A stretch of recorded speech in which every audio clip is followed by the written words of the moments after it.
Will Iran's regime change? That's the billion-dollar question everyone's been asking for decades. And while politics and protests grab the headlines, the real story might be unfolding in the economy. Let's break down the numbers and see what they tell us. For years, Iran's economy has been on a roller coaster, and not the fun kind. International sanctions have hit hard, especially on its most valuable asset, oil. Think of it like this. Your main source of income is suddenly cut by more than half. That's what happened to Iran's oil exports. Before the toughest sanctions, they were selling over 2.5 million barrels a day. That number plummeted, sometimes dipping below 500,000. This wasn't just a pay cut. It was a devastating blow to the entire national budget. So how does the government cope? Prints more money? A lot more? This leads to a classic economic problem: hyperinflation. When there's more money chasing the same amount of goods, prices skyrocket. In recent years, Iran's official inflation rate has often hovered around 40 to 50%. But for everyday people, it feels much worse. The cost of basic foods like bread, meat, and cooking oil can double or even triple in a short time. Imagine your grocery bill getting bigger every single week while your salary stays the same. That's the reality for millions of Iranians. This economic pressure creates a huge amount of public frustration. The Iranian rial has lost a massive amount of its value against the US dollar.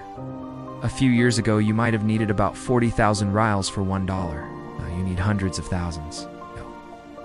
This currency collapse wipes out savings and makes anything imported impossibly expensive. For the middle class, dreams of buying a car, a home, or even just traveling are evaporating. For the poor, it's a daily struggle for survival. This is where the protests come in. They often start over a specific event, like fuel price hikes or social issues. The underlying fuel for the fire is almost always economic desperation. People take to the streets when they feel they have nothing left to lose. You see a system where a small, connected elite seems to be doing just fine, while the vast majority of the population is falling further and further behind. The sense of inequality is a powerful motivator. But does all this economic pain guarantee regime change? Not necessarily. The government has proven to be incredibly resilient. They've developed what's called a resistance economy, finding ways to bypass sanctions through smuggling, creating alternative trade networks with friendly countries, and developing domestic industries. They also maintain a tight grip on security forces, which are used to suppress dissent when it boils over. So you have this constant tension. On one hand, the economic situation is unsustainable for the average person, creating a fertile ground for unrest. On the other hand, the regime has so far managed to weather the storm, using a mix of economic adaptation and brute force. The future likely depends on a tipping point. Will the economy deteriorate so much that even the security forces feel the pinch? Or will a potential future nuclear deal provide just enough economic relief to release some of the pressure? The economic case shows a country stretched to its limit. While it's not a crystal ball, it tells us that the status quo is incredibly fragile. The pressure is building, and history shows that when economic pain becomes unbearable for enough people, change in some form becomes almost inevitable. What that change will look like is the next big question. What happens to a country does not begin with crowds in the streets. It begins much earlier inside budgets, banks, and balance sheets. Long before a crisis becomes visible, the system usually breaks in quiet places that few people watch. Every state, no matter its ideology, runs on the same basic economic engine. It must collect money, must spend money, and it must keep trust in its currency and institutions. When these three things stay in balance, a country can survive even very difficult times. When they fall out of balance, decline becomes a process, not an event. The first problem usually appears in the budget. In healthy systems, spending is limited by real income. In weak systems, spending is decided by political needs. Over time, promises grow faster than the economy. Subsidies expand, public payrolls grow, large projects are announced, but the real productive base does not grow at the same speed. Iran has been living with this gap for many years. When spending is higher than real income, the difference must come from somewhere. At first, states try borrowing, but borrowing requires trust. When trust is weak or sanctions limit access, Borrowing becomes expensive or impossible. Then only two tools remain. Either the state cuts spending, which is politically painful, or it creates money. Creating money always looks like the easiest solution. It does not require approval, does not create immediate protests. It feels like a technical fix. But it is not a solution, it is only a delay. When more money is created without more real production, each unit of money becomes worth less. This is not a theory, it is a rule. It's in Iran. This process has been happening for a long time. Currency has been losing value not because of one event, but because of many years of hidden financial pressure. Each round of pressure makes the next round worse. As the currency weakens, prices rise. As prices rise, people lose trust in the currency. As trust falls, they try to get rid of it faster. They buy goods, foreign currency, gold, property, anything that seems safer. This increases pressure even more. This is how inflation becomes a habit inside a system. At the same time, the banking system starts changing its behavior. In a healthy economy, banks finance businesses that produce real value. In a stressed economy, banks are pushed to finance the state, cover losses, or support unproductive activities. Over time, the banking system stops being a growth engine and becomes a support machine for a weak structure. This creates another problem. Capital is no longer going where it is most useful. It is going where it is most protected. When this happens, productivity slows, innovation slows. New companies become rare. Old companies stop investing. The economy becomes older, heavier, and less flexible. This is not visible in 1 year. It is visible over a decade. Another silent change happens in how people think. In stable systems, people plan.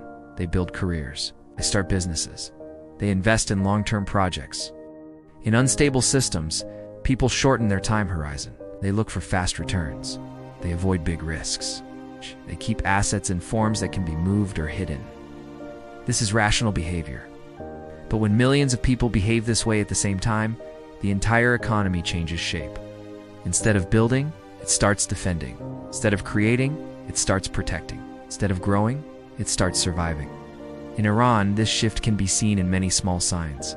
Less long-term investment, more trading, more speculation, more focus on moving money rather than using it to produce.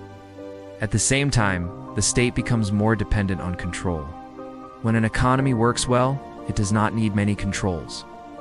Prices guide behavior. When an economy stops working, the state tries to replace signals with orders. It fixes prices, sets rules, it restricts movement, creates multiple exchange rates. It decides who gets what. Each control creates a new distortion. Each distortion creates a new problem. Each new problem requires another control. This is how systems slowly tie themselves into knots. One of the most dangerous stages is when a country develops two economies at the same time. One is the official economy with rules, prices, and numbers that look acceptable on paper. The other is the real economy where people actually trade, exchange, and survive.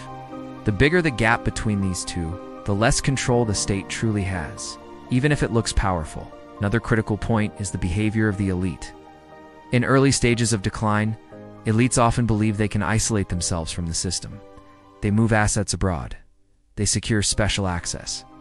They build private protection. This works for a while. But this behavior also speeds up the decline. It drains trust. It drains capital. It sends a clear signal to everyone else. Even the insiders do not believe in the future of the system. At that point, the problem is no longer political. It is structural. History shows that states do not usually collapse because of one mistake. They collapse because they repeat the same type of mistake for too long. They replace adjustment with delay. They replace reform with control.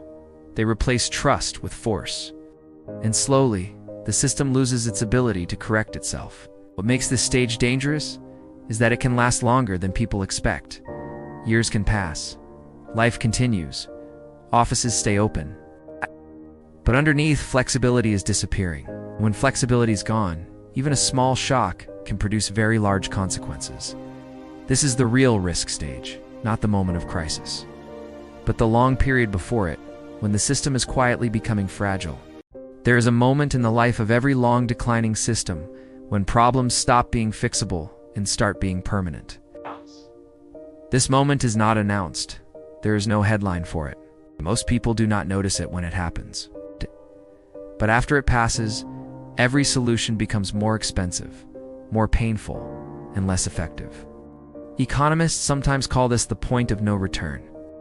In reality, it is not a single point. It is a zone where trust, capital, and institutions have been damaged so deeply that normal policy tools no longer work the way they used to. The first thing that breaks in this zone is trust.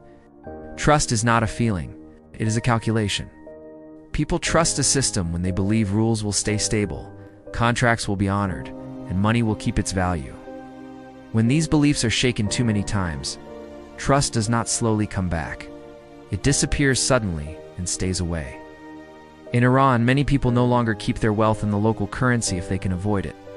They try to move into anything that seems safer. This behavior is not ideological, it is defensive. When a large part of society stops using the national currency as a store of value, that currency has already lost one of its most important functions. The second thing that breaks is time. In healthy systems, time is an ally. People invest today to benefit tomorrow. In damaged systems, time becomes an enemy.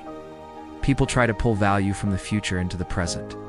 They spend fast, they convert fast, they exit fast. This creates a constant sense of urgency inside the economy. Everything becomes short-term. Long projects become rare. Maintenance is delayed. Quality falls. The entire system starts consuming itself. The third thing that breaks is the flow of human capital. When skilled people stop believing that effort will be rewarded fairly and safely, they leave. Some leave physically, some leave mentally. They stop trying, they stop building, they stop taking risks. This is one of the most expensive forms of loss a country can suffer because it is slow and mostly invisible. Factories and roads can be rebuilt. Lost time and lost talent are much harder to recover. At this stage, another shift becomes clear in business behavior. Instead of asking, how can we grow? People start asking, how can we protect what we have? Instead of investing in production, they invest in hedges. Instead of building companies, they build escape plans. This is not a moral failure. It is a logical response to uncertainty. But when this mindset becomes common, growth becomes mathematically impossible. The state, meanwhile, faces a narrowing set of options. Taxing more becomes harder because the real economy is weaker and more hidden. Borrowing more becomes harder because trust is low and access is limited. Cutting spending becomes dangerous because many people depend on the state directly or indirectly. So the pressure returns again to the same place: money creation, financial pressure, and hidden transfers of wealth from the public to the system. This is sometimes called financial repression. It includes inflation, forced lending, controlled prices, and restricted movement of capital. These tools can keep a system running, but they also destroy what is left of confidence. Another important sign of irreversibility is the collapse of long-term pricing. In healthy economies, people can sign contracts for 5, 10, or 20 years. They can plan, they can calculate. In unstable economies, even one-year planning becomes difficult. Prices change too fast, rules change too often. No one wants to be locked into the future.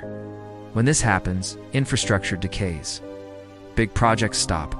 Only things with fast returns survive. This is how a country slowly moves from development to extraction, from building the future to using up the past.